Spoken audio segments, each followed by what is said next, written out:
sahabat-sahabat, kita sambil membaca salawat dulu. Allahumma salli wa sallim wa barik alaihi. Allahumma salli ala Sayyidina Muhammadin nuri zati wa syiri syari bisyairil asma'i wa syifati wa ala alihi wa sahbihi wa sallim. Allahumma salli ala Sayyidina Muhammadin nuri dhati wa siri sari bisyairil asma'i wa syifati wa ala alihi wa sahbihi wa sallim. Allahumma salli ala Sayyidina Muhammadin nuri dhati wa syiri syari bisyairil asma'i wa syifati wa ala alihi wa sahbihi wa sallim. Baik sahabat-sahabat, di sini kita akan membahas dan mengaji ya tentang alam semesta. Nah, di sini juga itu kegunaan salawat, kegunaan membaca salawat itu kembali lagi kepada diri kita sendiri. Kalau membahas tentang salawat itu kembali kepada diri kita sendiri sahabat, karena salawat itu untuk diri kita sendiri. Makanya orang yang membaca salawat itu akan diberikan ketenangan dalam artian tidak risih tentang urusan duniawi seperti itu. Karena hakikatnya kita hidup di dunia ini sudah ada yang mengatur sahabat semua. Jadi tidak perlulah menggunakan pesugihan, kemusyrikan, tidak perlulah menggunakan ritual-ritual para dukun seperti itu. Itu adalah utusan setan ya, perjalanan utusan setan yang menyesatkan manusia itu sendiri. Fadilahnya membaca salawat sangatlah banyak sahabat. Itu yang pertama, kita tidak akan diberikan hati rasa sulit. Yang ada adalah gembira di situ, dalam kesenangan bukan berarti kita kesenangan dalam permaksiatan, tetapi hati kita diberikan rasa tenang oleh Allah Subhanahu wa taala karena kita sudah istilahnya menyebut nama yang paling dicintai Allah, yaitu baginda Nabi besar Muhammad sallallahu alaihi wasallam. Sampai saat ini baginda Nabi besar Muhammad sallallahu alaihi wasallam merindukan para manusia-manusia yang selalu merindukannya seperti itu. Kalau dia merindukan aku merindukan dia, seperti itu. Jadi seperti halnya kita kepada pacar kita atau kepada pasangan kita seperti itu. Ketika kita dilanda kerinduan, maka dia juga akan merasakan kerinduan kepada kita. Itulah yang dinamakan cinta. Karena sahabat semua, gerbangnya kita mendekatkan diri kepada Allah atau diijabahnya doa kita kepada Allah, terkabulnya doa kita kepada Allah Subhanahu wa taala, yaitu pintu gerbangnya yaitu baginda Nabi besar Muhammad sallallahu alaihi wasallam. Tidaklah lain itu baginda Nabi besar Muhammad sallallahu alaihi wasallam.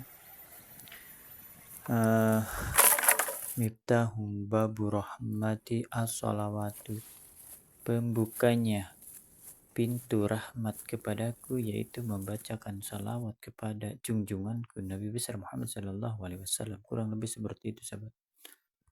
Baik sahabat-sahabat, kita sudah sampai di mana kita akan memberikan wejangan ya untuk alam ini. Nah, di sini itu tempatnya tinggi sahabat dan sejuk, mungkin angin dari arah mana-mana melewati yang hamparan luas ini. Jadi terasa dingin, sejuk dan tinggi tempatnya ini, indah sekali sahabat. Bisa melihat gunung dari sini. Ternyata gunung itu sangat tinggi sekali, dari sini kelihatan. Tuh, kita zoom. Allahu Akbar. Sangat besar sekali.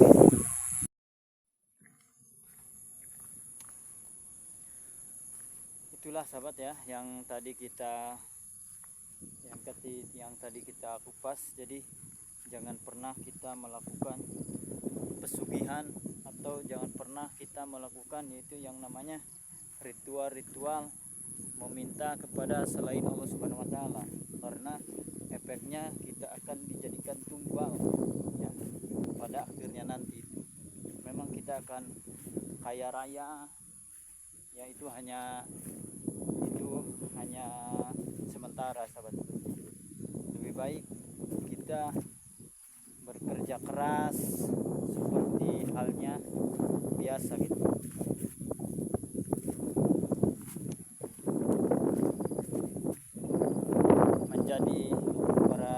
Menjadi petani atau menjadi pedagang seperti itu ya, atau bekerja sebagai kantoran seperti itu, atau kita sebagai para ustadz itu mengaji seperti itu.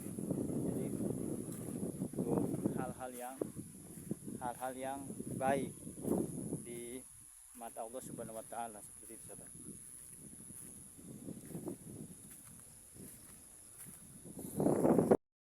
Tuh sahabat tuh. Di sana itu tempat duduknya raja hutan ya.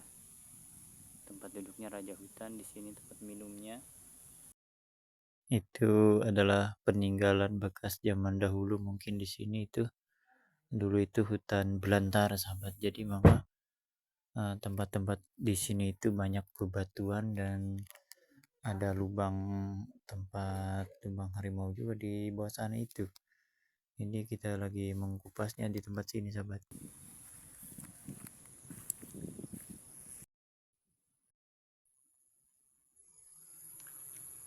Baik sahabat Kisah Spesial, kita akan membahas tentang keindahan alam yang Allah ciptakan.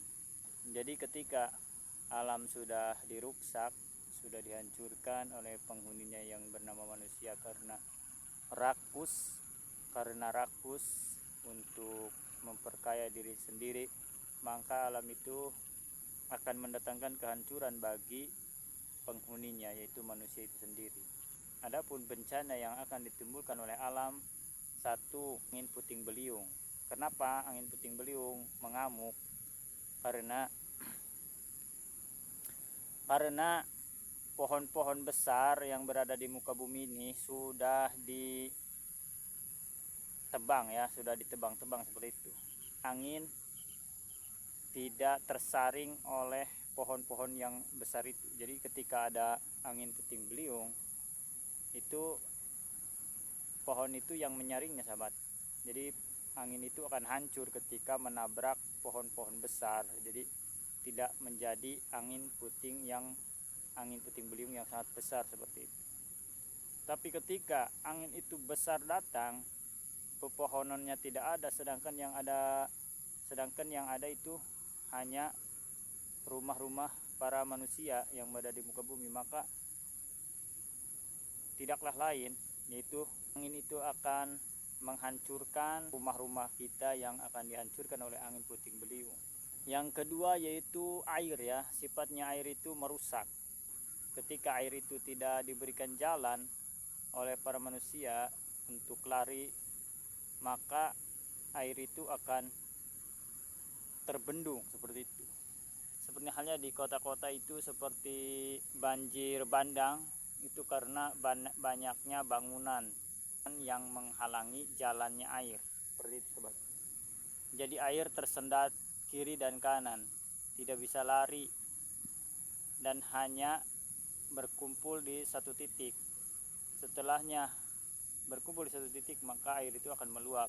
Jadilah banjir bandang yang merusakkan rumah-rumah warga. Jadi hal inilah yang harus kita atasi sahabat ya, untuk memberikan jalan kepada air itu tersebut.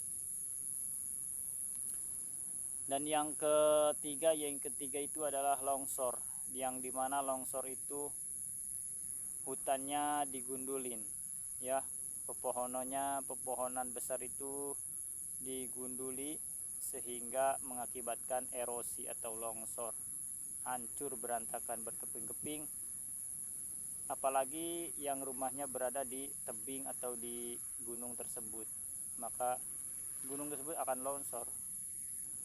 Yang keempat itu ada kebakaran api air. Kebakaran itu ditimbulkan dari kemarau. Nah, dari sifat kemarau ini harus kita jaga, ya. Mungkin keteladoran manusia itu sendiri tidak menjaga sikap ketika di waktu kemarau. Maka satu percikan api menjadi berfaedah. Berhati-hatilah dalam bertingkah. Baik sahabat-sahabat, itulah mengkaji tentang alam semesta atau alam yang diciptakan oleh Allah Subhanahu wa taala ini. Kita perlu menyadarinya. Sehingga sekarang ini banyaknya bencana di mana-mana. Langit sudah tidak memberikan terang lagi. Bahkan yang ada hanya gelap. Itu untuk apa? Untuk para manusia yang ada di muka bumi, sebagai istilahnya itu untuk merasakannya. Baik sahabat-sahabat, semoga kita termasuk orang-orang yang diselamatkan oleh Allah Subhanahu wa taala dari bencana-bencana alam ini. Mungkin bencana itu hanya sebatas teguran dari Allah Subhanahu wa taala agar kita tidak mengulanginya kembali dari kesalahan yang sudah dilakukan itu. Jadi di bumi ini sahabat, kita bukan hanya untuk hidup semata, namun kita juga harus banyak bertafakur. Baik sahabat, Itulah tadi pembahasan kita mengkaji tentang alam semesta agar kita menjaganya. Terima kasih sahabat sudah menyimak tayangan video ini. Selamat sore. Assalamualaikum warahmatullahi wabarakatuh.